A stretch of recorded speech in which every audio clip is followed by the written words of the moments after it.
Welcome to Catholic Answers Live, the program where you participate with your questions about apologetics and evangelization, including the most important theological, spiritual, moral, and social issues facing the world today.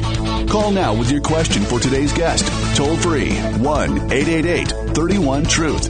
That's 888-318-7884. Now, from San Diego, Catholic Answers Live. Welcome back to Catholic Answers Live. The church and the country still recovering from the visit of the Holy Father, Pope Francis, and we're chewing, as we will, in the next couple of days on his message and the impact of his visit. And more on that in the second hour with Dr. Edward Sri, our guest, talking about men and women and the relationship between the sexes. And I'm sure we'll talk about a quote from George Bernard Shaw, who said, "The battle of the sexes will never be won because there's too much fraternizing with the enemy." Dr. Sri will be here in about 55 minutes to talk about the relationship between men and women, and we'll talk about what we know about the Synod Fathers' discussions, and also unpack some of the things that the Holy Father said while here in the USA. Here's the number. It's toll-free, 1-888-31-TRUTH, 1-888-318-7884. The first hour topic is anxiety and depression and how to understand these two often cousined or twinned phenomena in light of original sin and the gospel of Jesus Christ with sound psychology. If you've ever been abnormally worried about things, or you're prone to darker moods, or maybe you've been diagnosed or not diagnosed with clinical depression, this will be an hour that will be of great interest to you and your loved ones. Joining us to talk about dealing with and hopefully resolving anxiety and depression is Thomas Schmierer. He's a licensed family and marriage therapist in Southern California. He holds a master's degree in moral theology from Holy Apostles College, and his treatment specialties include anxiety, depression, obsessive-compulsive disorder, sexual identity disorders, and addictions. His website is VaticanValues.com. He joins us now from beautiful Riverside, California. Thomas, welcome. Nice to have you. Thanks for having me and noticing how beautiful it is where I live. Yeah, it's hard to argue with Southern California around this time of year.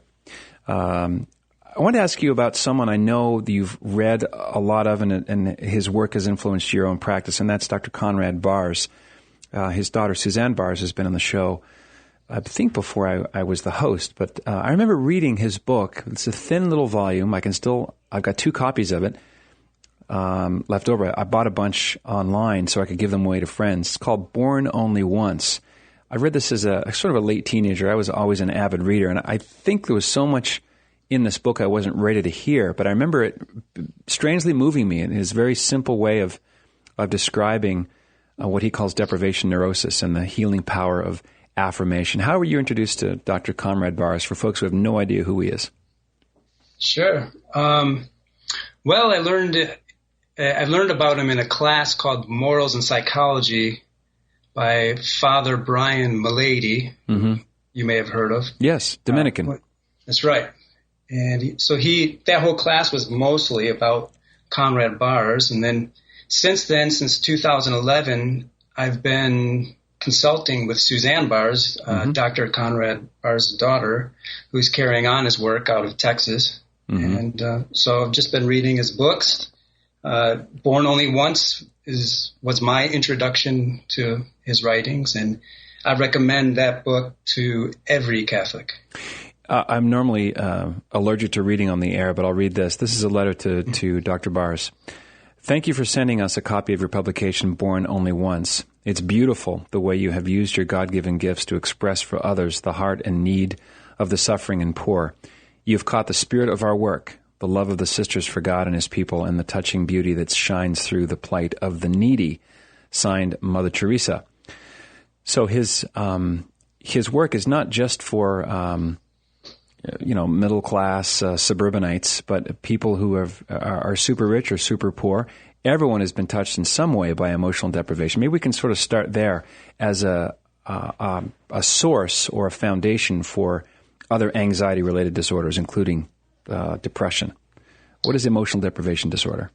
Sure. All of us lie somewhere on the scale between being completely unaffirmed and mostly affirmed. In other words, all of us have some wounds, childhood wounds. And so if you're extremely unaffirmed, then you have what Conrad Baars calls emotional deprivation disorder. And this term affirmed and these terms affirmed and unaffirmed need to be explained here. The process of affirmation really happens over the course of at least the first 18 years of our lives. And we need to, in order to become affirmed, we need to be in the presence of affirming. The significant others in our lives need to be affirming, primarily mom and dad. And if mom and dad were not affirmed, they cannot affirm someone else. This affirmation is a 3-step process where, number one, the affirming person becomes fully present and attentive to the unique goodness and worth of the other, probably of the child in this case. Step number 2, the person finds delight in this other person, delight in his or her goodness and worth, and then is moved by it naturally. It's not something you do. This is something that just naturally happens in you. You're emotionally moved to the other person's goodness.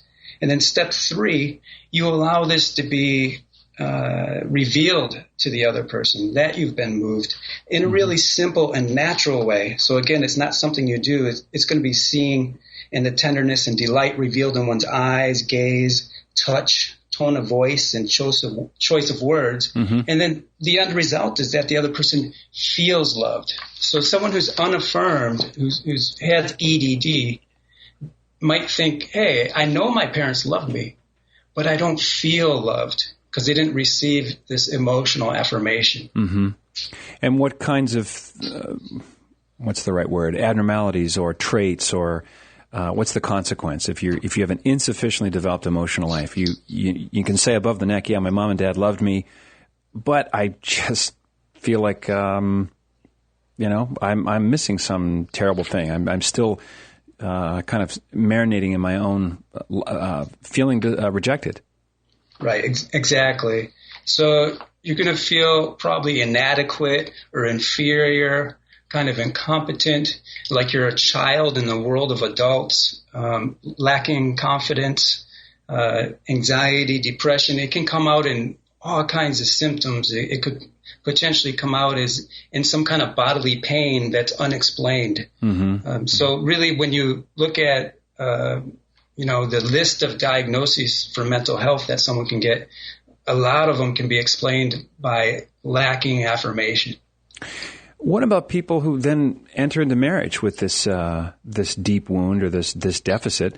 Are you surprised that the rate of application for divorces and annulments is as high as it is in light of how common this seems to be? At least I remember reading Born Only Once, and it seemed like he was describing more the norm than some rare exception.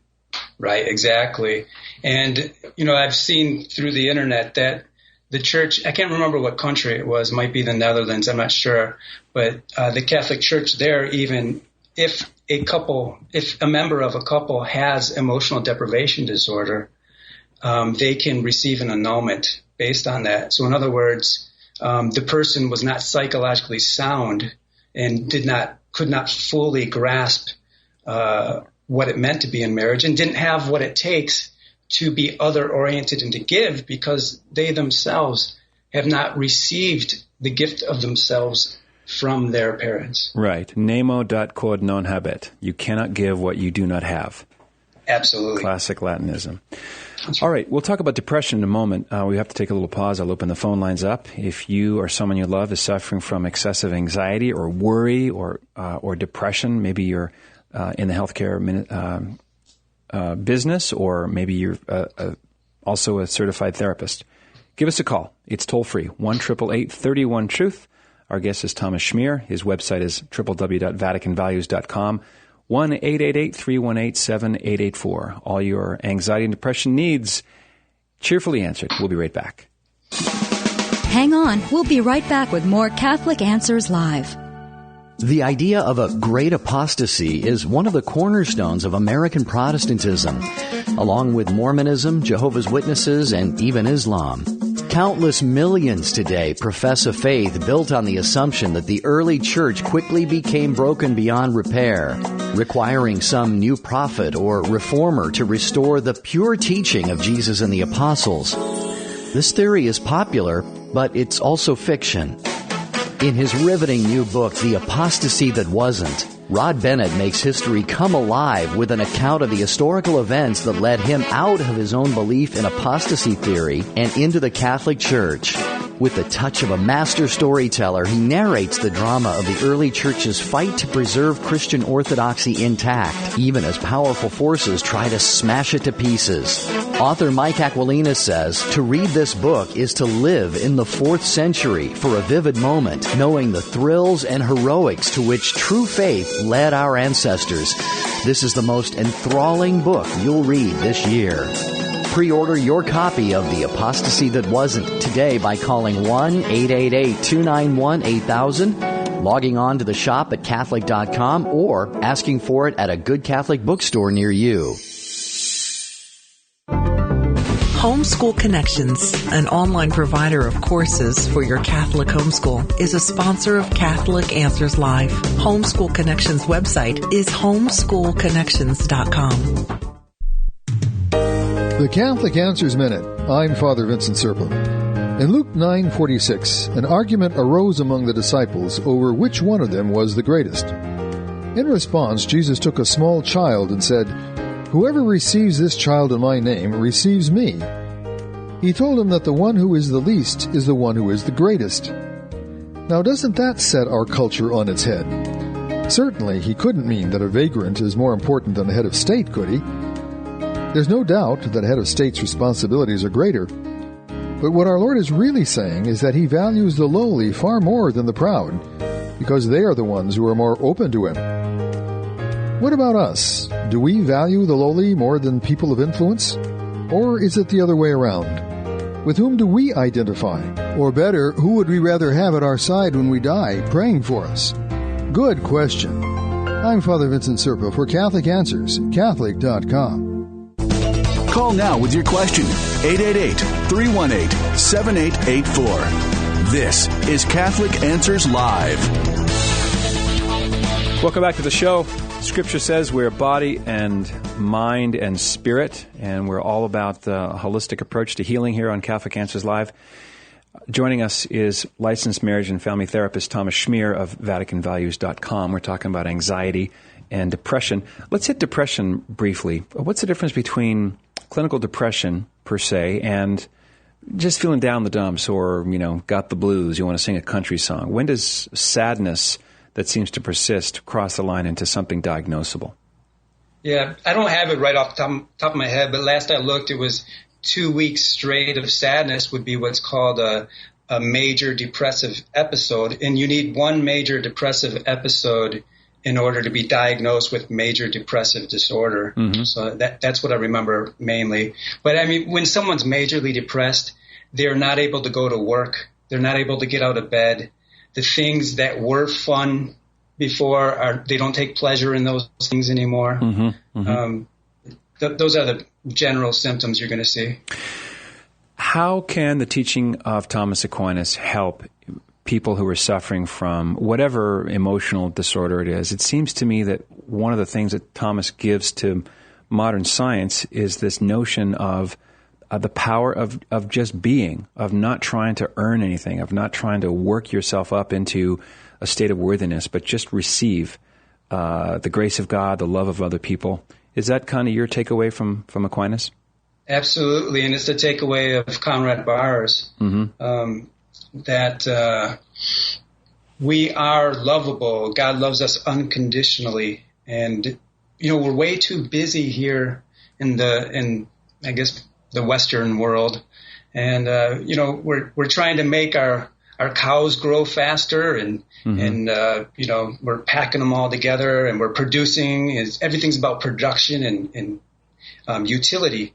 And sometimes we feel useless if we can't do anything, and that's not according to the teachings of Christ or what Thomas Aquinas has written. Mm-hmm.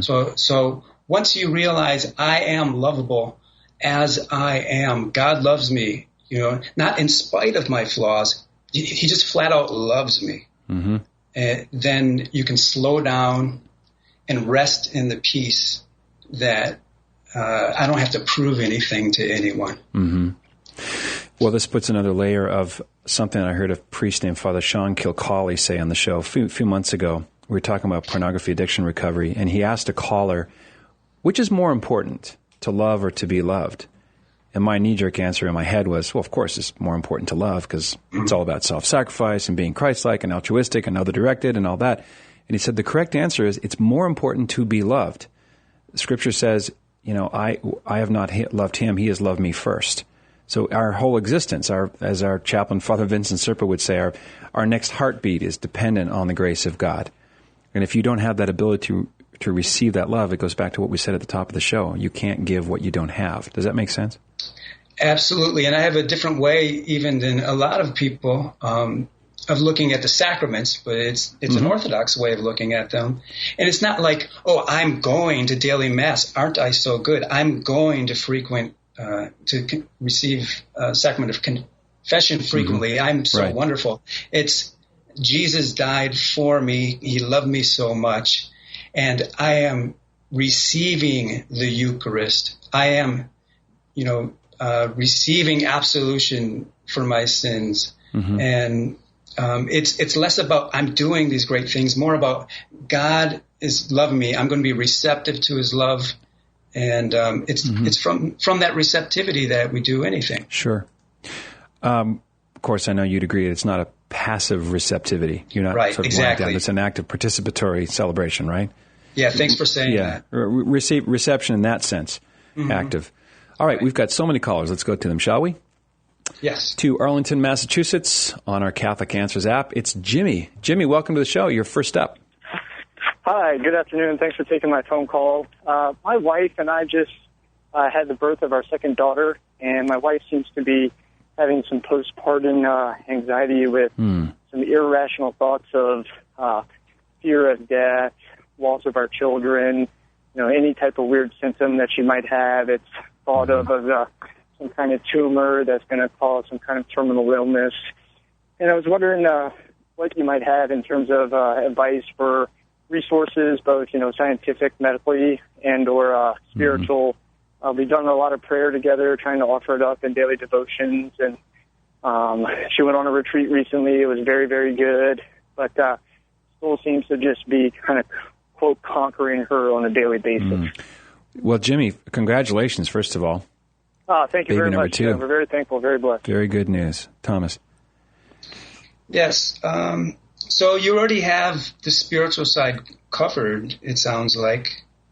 And so really, I think medicine is the route to go in the sense of I want to explain the difference between a psychotherapist and a psychiatrist.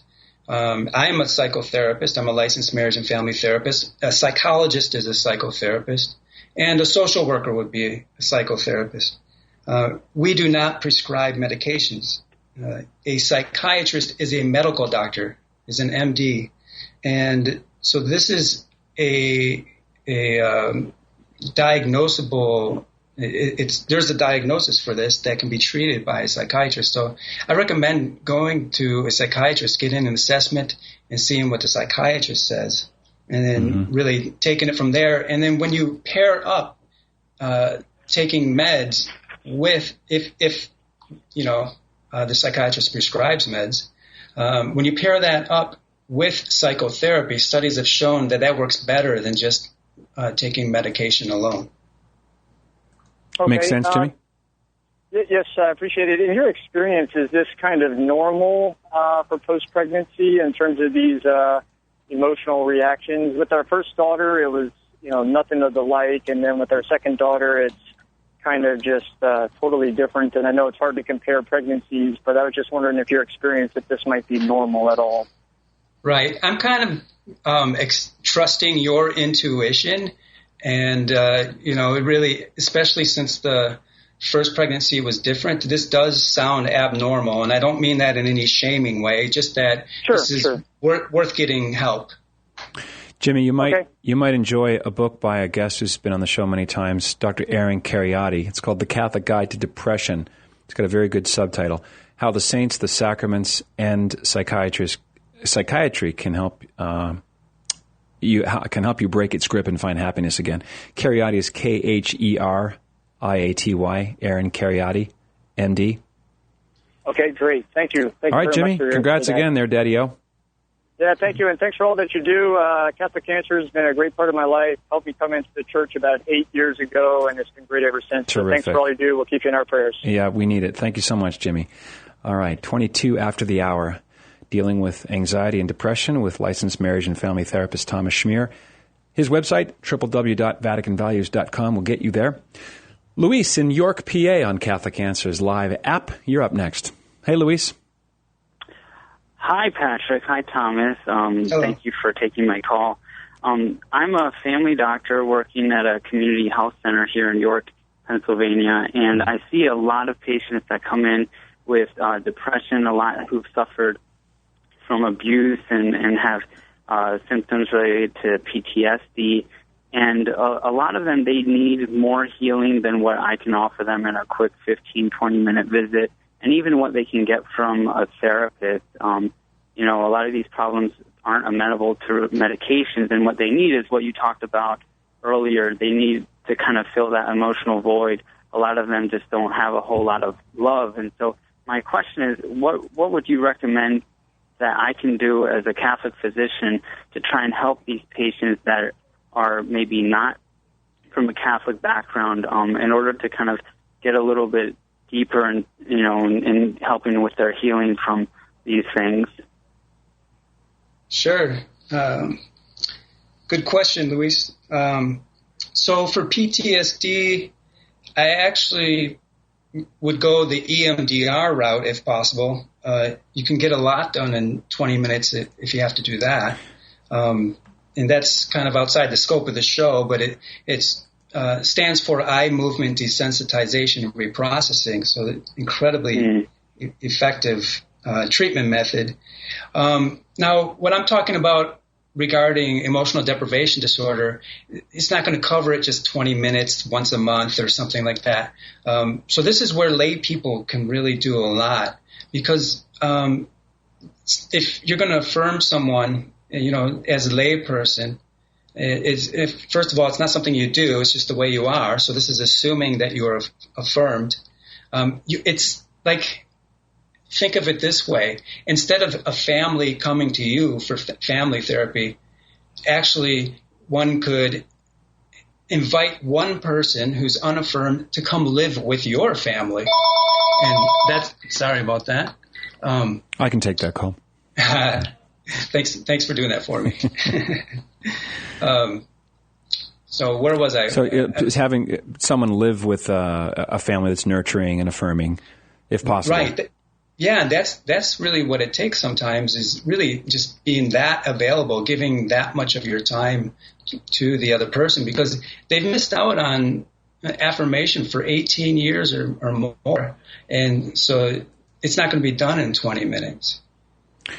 Yeah, that's a very gritty pastoral reality. They come to see you or another therapist, and they know the problem and they know the solution, but they don't have a living example of the solution. Maybe they're living alone. Maybe their parents are deceased. Maybe they're divorced or abandoned or something. I guess that goes back to why parishes need to be powerhouses of affirmation and kind of a joyful spirit. So many Catholic parishes, I hate to report, are kind of on the cold side.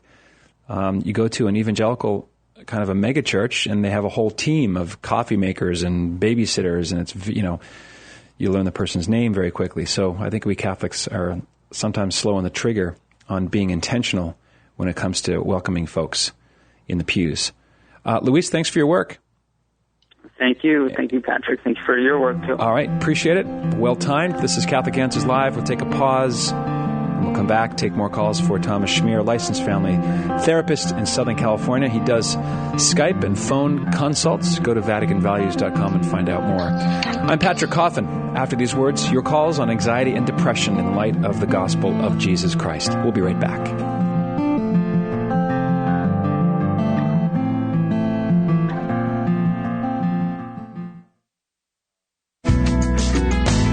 miss a show? Make sure to catch up by downloading the podcast, available online at Catholic.com.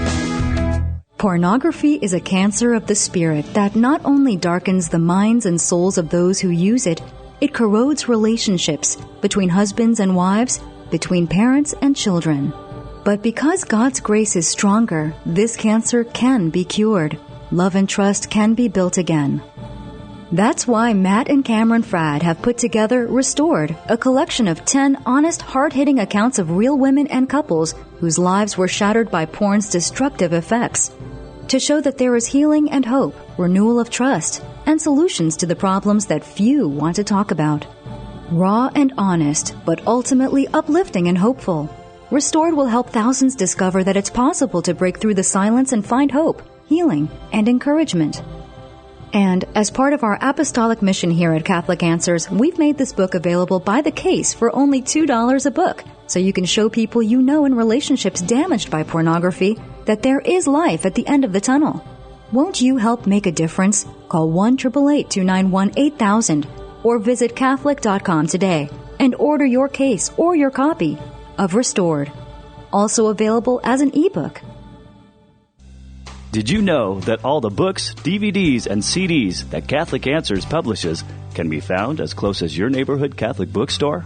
Catholic Answers partners with hundreds of Catholic bookstores across the nation and the world to bring you quality resources in the areas of apologetics, evangelization, and chastity from a name you know you can trust. So stop on in and give your local bookstore a visit and see what they've got that's new from Catholic Answers. You can also find us online at www.catholic.com. Catholic Answers, the most trusted name in Catholic apologetics.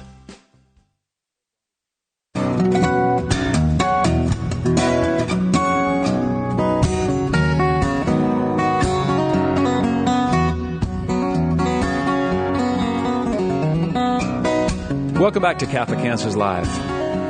Are you an affirmed person? Are your parents really active and touching you and hugging you and telling you how great and grateful they are to have you? If you didn't have that experience in your family of origin, you might be suffering from some kind of deprivation neurosis or disorder. We're talking with Thomas Schmierer on Catholic Answers Live this hour of VaticanValues.com about the healing power of affirmation as ways of approaching anxiety and depression and other conditions that affect people from time to time. It's 29 after the hour. From us to Marino, we go in Roy, Utah, on 1010 AM Immaculate Heart Radio.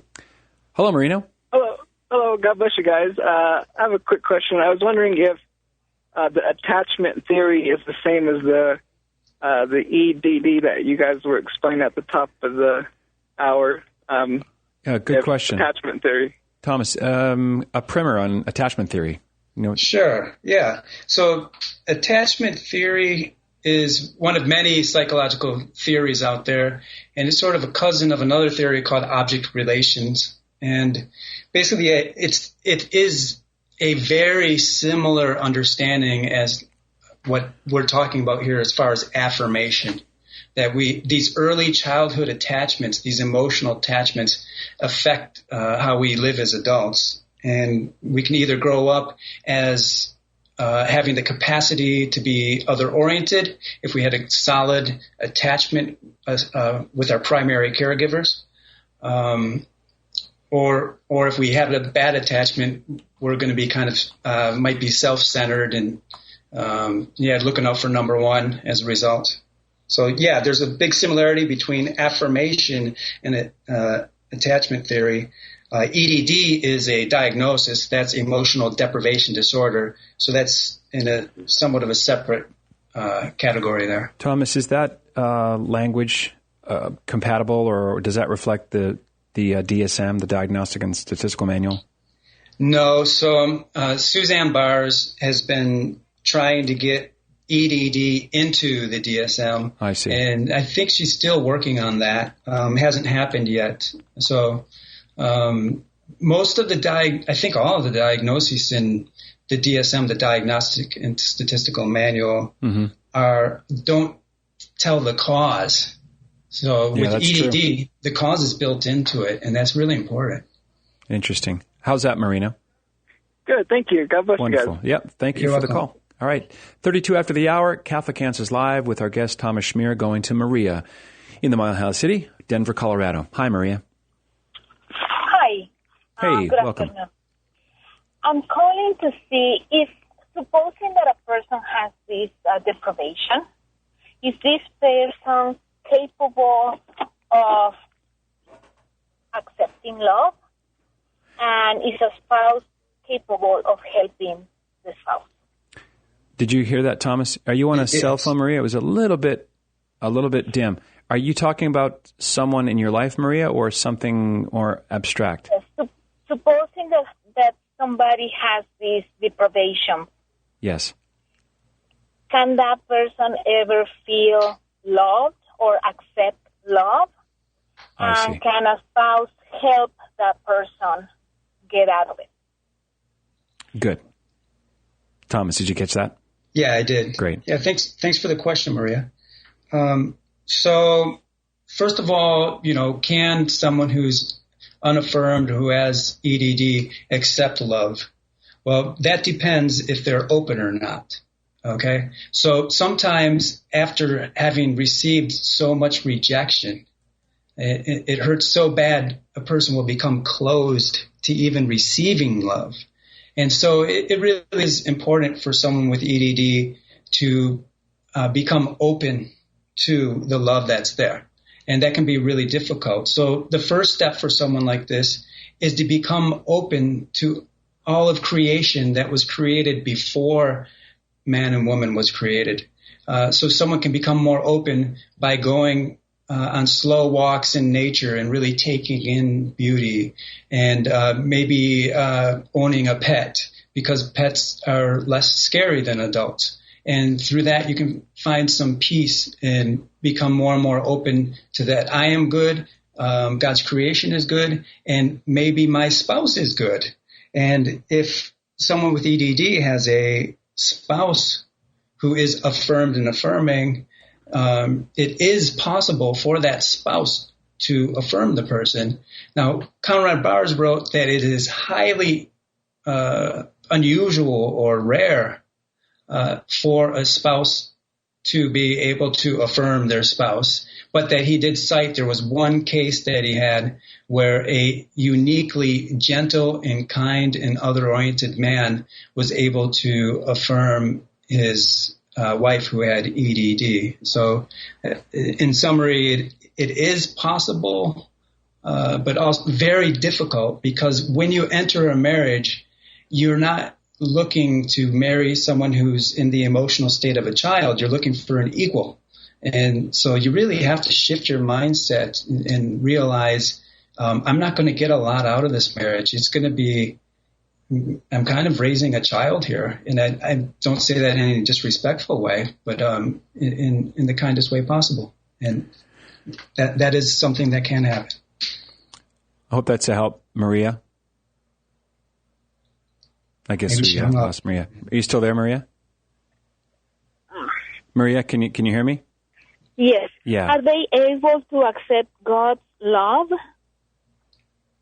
If they become open to the goodness of creation, they can experience God's love. And this points to Thomas Aquinas' 5 proofs of God's existence, that we can come to know God through his creation.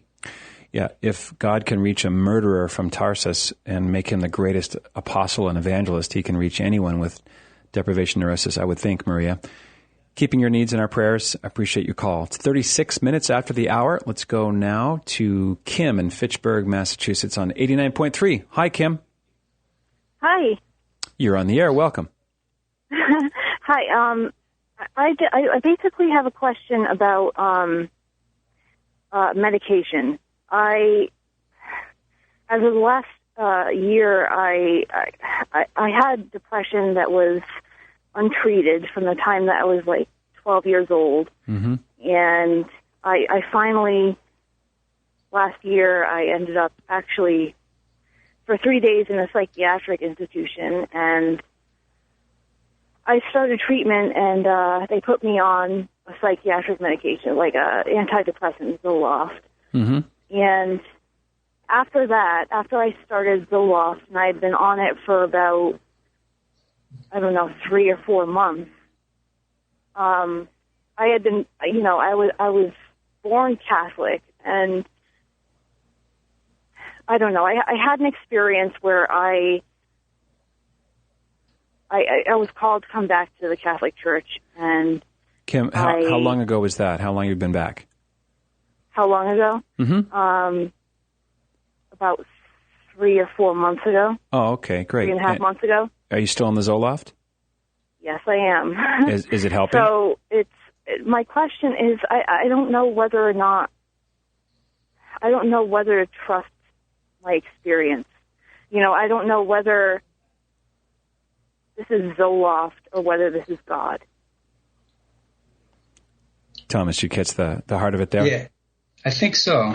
Yeah, yes, Kim, this is a tough question. So first I have to talk about my scope of practice, and this is more of a legal term, but that it is outside of my scope of practice to give advice about medications. So with that caveat, I'll say what I say here, and you can take it as almost a lay person who's talking to you, and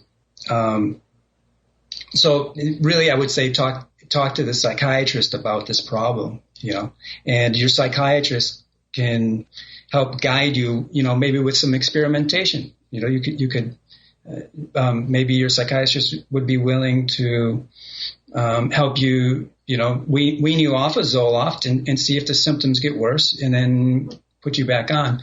But I'm not going to advise you to do anything without talking to your psychiatrist. It sounds like the Catholic both and is at work, Thomas, the grace of God and the effect of medication, possibly. Obviously, you can't treat or diagnose over the air. Right. But do you think, would Kim be wise to not maybe bifurcate the one or the other? Do you think there is a way to work in concert? Yeah, absolutely. Absolutely. I'm with you. Yeah. Does that help, Kim? Yeah. I've talked to my psychiatrist about this before, and he's not a big believer in anything, to be honest. So he wasn't really much help. So can you get another psychiatrist? I do. Yeah. I mean, it's something that I'm being proactive about. It's Great.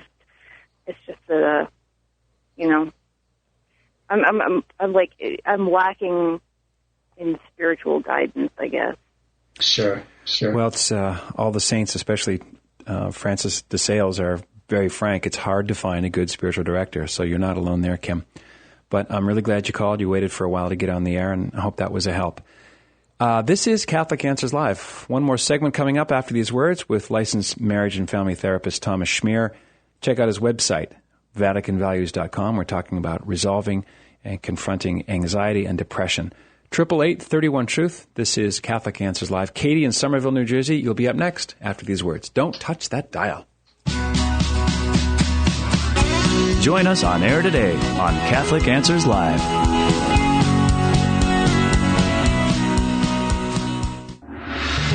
Today there is a threat in society that is ripping families apart, ruining marriages, and, worst of all, sending souls to hell. That threat is pornography. It's all over the internet, and pornography has become a threat of enormous proportions. 9 out of 10 boys are exposed to pornography before the age of 18. 1 in 5 mobile phone searches is for pornography. 1/4 of smartphone owners admit to having pornographic materials on their phone. 50% of all Christian men and 20% of all Christian women say they are regular users of pornography. And 56% of divorces involve one party having an obsessive interest in pornographic websites. As a result of the epidemic of pornography, priests have asked Catholic Answers to produce material specifically to address the subject, and that's exactly what we've done. Our book, Delivered, has already helped more than 40,000 people, and now we've just published a sequel, Restored, True Stories of Love and Trust After Porn. What makes Restored unique is that it gives a perspective that is too often overlooked in the discussion of pornography, that of the women whose men use it. Restored is a groundbreaking book that offers the stories of 10 women who were able to find healing and restoration after the betrayal trauma caused by porn. It lets women know that they're not alone, that other women have experienced betrayal trauma as well, and that they've been able to overcome the situation. Hope for women who feel their situation is hopeless. It also helps men understand the devastation that women can experience as a result of pornography. By helping them understand the situation from a woman's point of view, it can alert men to the damage that their actions cause. It can help them find the strength to resist temptation. For both men and women, Restored gives proof that couples can experience God's healing grace after porn. We believe in the good that this book can do, and we want to get cases of it distributed in parishes. Developing and distributing soul-saving resources like Restored is the kind of effort that your generosity makes possible. That's why we need to ask you for help. Your generosity makes this and all Catholic Answers apostolic work possible. To learn how you can help and how you can get free copies of Restored to help people in your parish, visit Catholic.com and click the Restored banner. That's the Restored banner at Catholic.com. Call now with your question. 888-318-7884. This is Catholic Answers Live. Welcome back to the show. Addressing and resolving anxiety and depression with Thomas Schmierer of VaticanValues.com. 888-318-7884. We're talking about, among other things, the practical theories of Dr. Conrad Baars, a Dutch psychiatrist, and his work on affirmation as a solution or an approach to anxiety and neurosis and that kind of thing.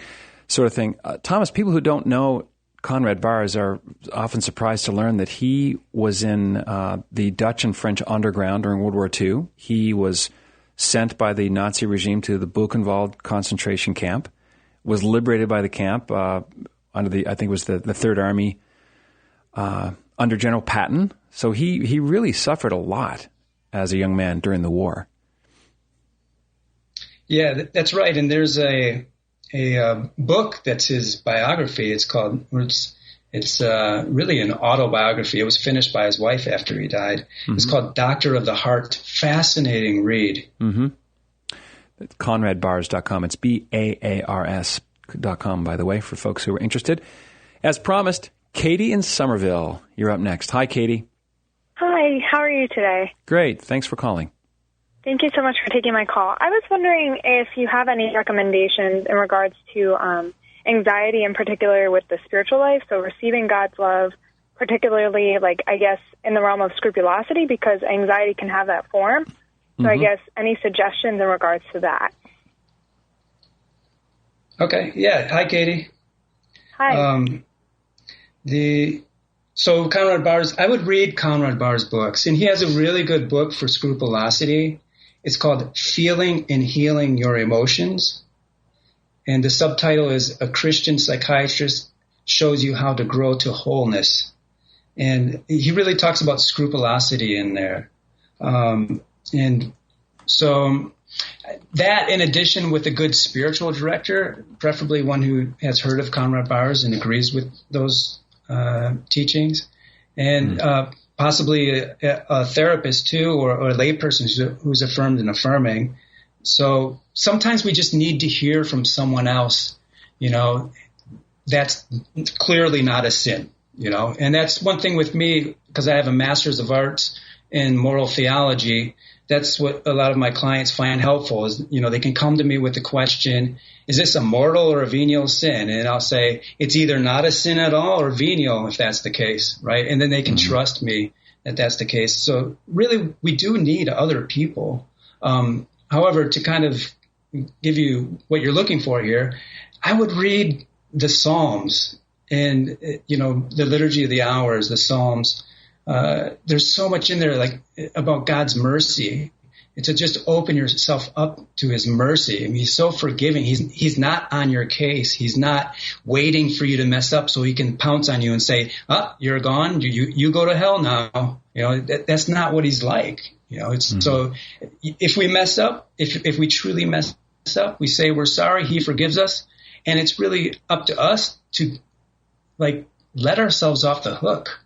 Because it's not God who has us on the hook. It's ourselves who is keeping ourselves on the hook. Can I give you one more book recommendation, Katie? Sure. Called Understanding Scrupulosity. by Thomas Santa, as in the North Pole resident, Father Thomas Santa. He's a Redemptorist priest. The subtitle is Questions, Helps, and Encouragement. Great.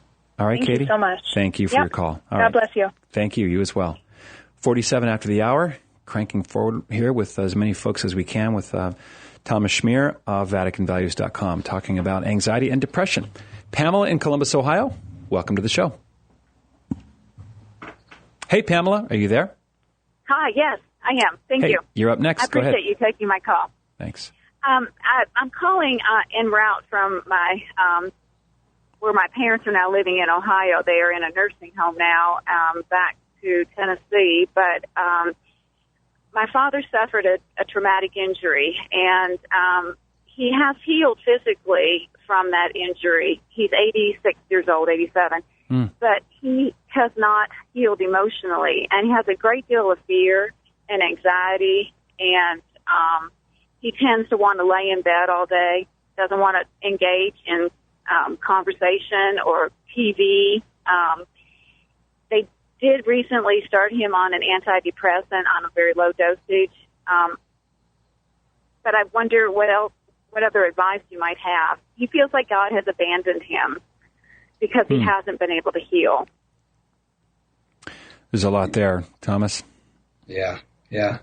So I really have, I'm hearing myself give the same advice over and over.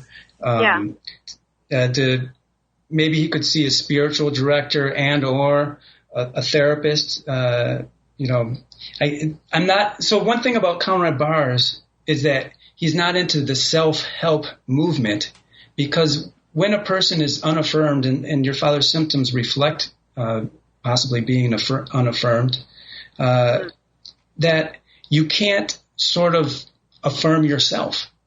You need to receive affirmation from an affirming other.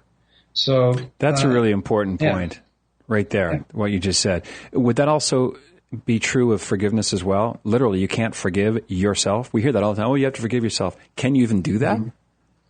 Well, that's complicated, Fair enough. I mean, to some extent, we can be our own worst enemy, and we can learn to be kind to ourselves and be more compassionate towards ourselves. There's something we can do, at least to accept the truth about ourselves and not fight it. Yeah. However, we don't always feel forgiven, and we can't make ourselves feel forgiven, so we would need that from someone else. And then as far as being abandoned by God, we got a little signal issue with the Skype line. Let's try again. Thomas, are you there? Yeah, I'm here. Can lost you hear me? Lost about 7 seconds. Yeah, try it again. Yeah, you were saying just on learning to be kind to yourself and letting yourself off the hook. In Pamela's dad's case, Pamela, are you still there? Yeah. How long ago was the traumatic injury? It was in May, Mother's Day. I see. Okay, so and he's kind of locked down in his bed and full of fear and maybe physically healed, but emotionally he's still wounded. Yeah, and the affirmation side of it is interesting. I would have thought that at 87 years old, and having had a great life, I'm surprised by the fact that he might not have been affirmed or not feel affirmed. Is there someone there, like a priest, who can go and visit him? We did have his parish priest visit him, but I don't know that it really. He's had a lot of, but he hasn't had the psychiatrist working with him. And I'm thinking, as I hear you talk, that may be what we need to bring in at this point. That sounds like a natural step. Yes. Yeah. Hey, Patrick, may I make a comment here? Yeah, sure. Okay. Yeah. So Conrad Baars says that once someone has been affirmed, they don't lose it, right? You might lose your affirming way by leading too busy of a life. But right now, your father's sense of self is really being challenged because, he's in that last part of life where you might feel like you're not being productive, and you can feel useless if you don't produce. that's when the big challenge comes, where it's hard to say, you know what, I am lovable. God does love me. He hasn't abandoned me. And so if there's a slip up there, yes, someone could be self-affirming for a long time, and self-affirming is also known as pseudo-affirming. A person can feel good about themselves because they're doing such great things, but then once they're incapacitated, they no longer feel good about themselves because they had a utilitarian mindset. Mm-hmm. You can see the tie back to early childhood, can't you? And we come into the world naked and someone else puts clothes on us, and that's the way we leave the world too. There's a kind of paradox of old age being a kind of childlike opportunity for receptivity of things like the love of others and the grace of God. Pamela, thanks for the call, and feel free to call back down the road, okay? All right, that was Pamela. Little phone glitches here. We'll move forward to John in Des Moines, Iowa on KWKY Radio. John, you're on Catholic Answers Live. Hello. Hey, John. Patrick, and hello, Thomas. How are you? Good. Good. Welcome. I think the show is fascinating, and I have a question, Thomas, for you. I used to do mental health counseling, and at a time where my faith wasn't as developed as it is now, as I'll say it, but as a therapist yourself, do you feel that in a practicing Catholic, I assume that you have a tool, some tools in your toolkit, so to speak, from a therapist point of view, that perhaps others do not have that you know of? That's a good, really good question, and thanks for calling, John. So really, the so-called tool is whether or not I'm affirmed. And if I'm affirmed, then, and I'm being affirming, everyone within my orbit is also being affirmed. And I don't want to make comparisons to me and Jesus. Jesus is the ultimate affirmer, but I want to use him as an example of perfect affirmation. And that everyone in the orbit of Jesus became more affirmed just by being around him. And then he had those 12 disciples who he kept close, and they were able to get very affirmed so that they could be strong and carry out the gospel. So really, affirmation is not about methods or techniques or anything like that. It's about being fully present to the person in front of you. So what I hope that I bring to a session is that I can listen to this unique individual and throw out any kind of template I might have of how to treat this individual and hear their particular problem and the uniqueness of their problem and find out what they need. Yeah. John, thanks for your work and for your question. Anonymous and Maria and Ben and the other folks, if you want to connect with Thomas Schmierer, can they get through your through the website? VaticanValues.com? Is that a good place? Absolutely. That's a great place to look to. Yeah, you do therapy, and you can, if people are willing to come to you, or Skype modality is possible too as well, right? Yeah, phone, Skype, that's right. All right. Thanks for carving out an hour. A delight to have you, Thomas. Thanks for your good work and for your time today. You're welcome. Thanks for having me. All right. This is Catholic Answers Live. Warming up for hour number 2 is Dr. Edward Sri. The topic, I think you can relate, men, women, and the mystery of love. That's hour number 2, starting shortly right here on Catholic Answers Live. 888-31-TRUTH. Get in line. Lots more to come.